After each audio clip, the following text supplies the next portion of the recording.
As Old as Time, Part 1, The Christening. Maurice hadn't thought it'd be possible to fall in love with another human even more than he had with his dear wife. And yet, he had to be forcefully persuaded to give up tiny infant Belle when it was time to feed her. He handed her reluctantly, utterly taken by twinkling topaz eyes and chubby pink cheeks. Her mother loved her differently, with a fierceness that grew warier as the day drew on. Smoke from arson fire was a more than occasional sight first thing in the morning, and always of a Charmant business or house. It was not safe for Charmants to walk the streets alone at night now. Disappearances were becoming more common, and their bodies rarely showed up. It was hard to say which was more frightening, the growing list of the missing, or the utter mystery of how it was done. The fever that had taken out several towns to the north had finally reached the little kingdom. The king and queen did close the borders, but perhaps too late, and so the place seemed more claustrophobic and inescapable, and at the same time frailer, like it was slowly diminishing from the inside out, vanishing along with Les Charmants. Far fewer friends than Rosalind would have liked came by for Belle's christening. Not even any of her old nemesis, who might have jokingly cursed the baby with a penchant up for hating carrots or a tendency to sneeze when suddenly exposed to sunlight. There were supposed to be 7 of us here, Rosalind fretted, rocking little Belle protectively in her arms.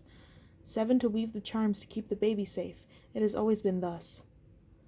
I'm only still here because of you and the baby and the celebration today, Edelise the fawn said. She crossed and uncrossed her goat's legs, stretched them out after taking off the giant boots she now felt inclined to wear around the town. When we say farewell tonight, I shall depart for the islands south of here, to join my cousins in the summer lands, if they still even live. Rosalind, you are not being kind. Your friends would come if they could. Some cannot because they cannot. Her gift was an acorn blessed to grow quickly into a tree that would protect the new family. Rosalind had it in her fingers, and was rolling it anxiously. I'm going to stay, Bernard said. There was nothing outwardly charming about him, at least literally. He had to hunch over to fit in the house, and squeeze his arms around his knees to fit in the circle of friends. My family have been here for centuries. We have always been peaceful. Surely people will remember that. It will all pass. It always does, this sort of foolishness. His gift was a plain-looking stone that would guarantee the help of the earth for whatever the family endeavored, wherever they buried it. Yes, and what about the fever everyone is coming down with in the eastern quarter? Adelise demanded. How soon is it going to be before someone blames a witch for cursing the kingdom, or a good wife for cooking it up in her cauldron, or a dryad in return for something a woodcutter's done? Leave now, I say, before the quarantine is fully in place and you cannot. If we turn the cheek, as it were, and cooperate, and show we are as good and loyal citizens as everyone else, we will be fine. Cooperate? Monsieur Levi laughed. Perhaps if by cooperate you mean politely stick our heads out for the peasants to bludgeon. No, my dears, this is why I moved my own bookshop to the village beyond the woods, near the river. His gift was a pretty picture book, whose brightly painted images seemed to move wherever they went, looking straight at them, and perhaps its stories didn't always end the same way. Rosalind spun to look at him. I thought you were going to the New World. Well, he took off the little moon-shaped spectacles he now always wore and polished the lenses carefully on his shirt. When he put them back on, he looked meaningfully at the baby. Since you named me godfather, I figure it would be best if I stuck around long enough to see her grow up, in the neighborhood at least. Rosalind sat down, but continued to move nervously, dandling Belle on her lap. The baby clapped her hands as a large pink butterfly appeared, its languorous and unlikely wings propelling it in slow circles around her head. Maurice was refilling everyone's teacups and cordial glasses in the kitchen and listened carefully to everything. I don't want to leave, his wife said. I love it here. I love the people. The people you love are gone, Levi said bluntly. Everyone else is either looking the other way or helping to harass the remaining Charmants. The countrymen out where I've moved may be uneducated farmers who have their own prejudices, but they certainly haven't locked anyone up over it yet. They're sane, if boring, neutrals. No disrespect, Ulrich. The groomsman shrugged. There's no such thing as different kinds of people, except for the good ones and the bad ones do seem to have the upper hand these days. His gift was a perfectly forged horseshoe, to hang above the door to Belle's room for luck. The door jangled open. A twitchy and nervous Frederick fell rather than walked in, like a scarecrow looking for shelter. "Sorry I'm late," he mumbled. His attire was, as always, perfect, his hair back in a neat, unshowy ponytail tied with a sober black ribbon. "Frederick!" Maurice cried delightfully, coming in and clapping his friend on the shoulders.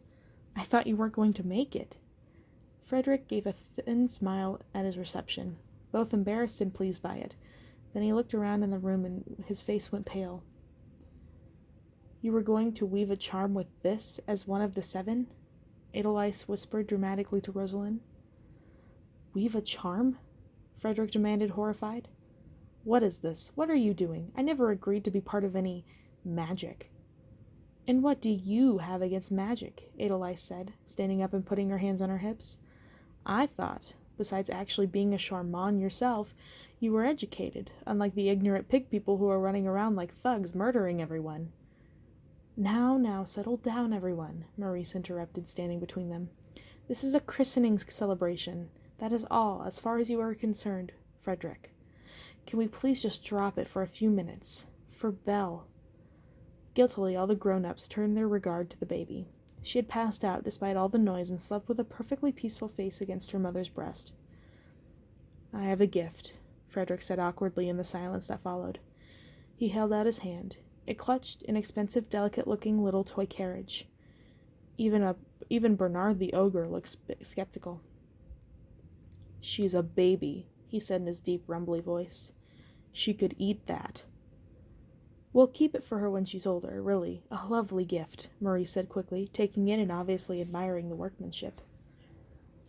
"I also used my own accursed gift," Frederick admitted. "For the last time. Before I remove it. I've discovered a cure, but more on that later. I called forth a vision. For you." Everyone in the room looked at him in surprise. "Thank you," Maurice said in wonder. "But why?" "Because you're my friend, and because she is innocent." He pointed at the sleeping baby with one long, skinny finger. "And what do you mean by innocent, monsieur?" Adelise demanded with thinly veiled disgust. "You know precisely what I mean," Frederick said.